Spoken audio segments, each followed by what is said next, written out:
মোদি সরকারের চোখ রাঙানি উপেক্ষা করে ক্রমেই বড় হচ্ছে রাজপথের মিছিল।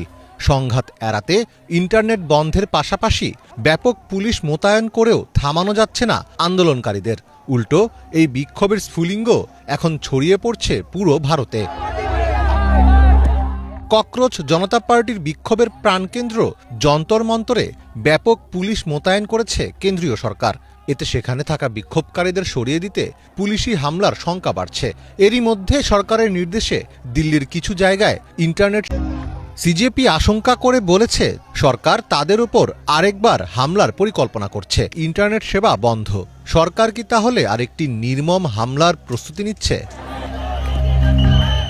দিল্লির যন্তর মন্তরে গত 2 মাস ধরে আন্দোলন করছে ককরোচ জনতা পার্টি। তাদের এই আন্দোলন গত কয়েকদিন ধরে বেগবান হচ্ছে। এমন পরিস্থিতিতে 16টি মেট্রো স্টেশন বন্ধ করে দিয়েছে কর্তৃপক্ষ। যন্তর মন্তরে ভিড় আরও বাড়তে থাকায় বৃহস্পতিবার সকাল থেকে পরবর্তী নির্দেশ না দেওয়া পর্যন্ত 16টি স্টেশন বন্ধের ঘোষণা দেওয়া হয়েছে। পরীক্ষার প্রশ্নপত্র ফাঁসের বিরুদ্ধে প্রতিবাদের আগুন ছড়িয়ে পড়েছে ভারতের ও সুরাটে বিক্ষোভকারীরা রাজপথে নেমে কেন্দ্রীয় সরকারের বিরুদ্ধে স্লোগান দেন। উত্তরপ্রদেশের লতে রাহুল ও প্রিয়াঙ্কা গান্ধীর প্রতি দুর্ব্যবহারের প্রতিবাদ জানান তারা। এমন পরিস্থিতিতে 23 জুলাই সকালে নতুন ঘোষণা দিয়েছেন দেশটির প্রধানমন্ত্রী নরেন্দ্র মোদী। তিনি বলেছেন, যারা প্রশ্নপত্র ফাঁসের সঙ্গে জড়িত তাদের বিচারের মুখোমুখি করা হবে এবং এ বিচার হবে দ্রুত বিচার আদালতে নেওয়া হয়েছে।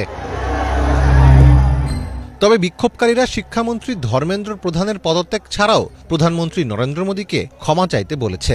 ফলে দাবানলের মতো ছড়িয়ে পড়া এই আন্দোলন ভারতের কেন্দ্রীয় সরকার তো বটেই, প্রধানমন্ত্রী নরেন্দ্র মোদীর জন্য বড় ধরনের অস্বস্তি ও নতুন এক রাজনৈতিক চ্যালেঞ্জ তৈরি করেছে।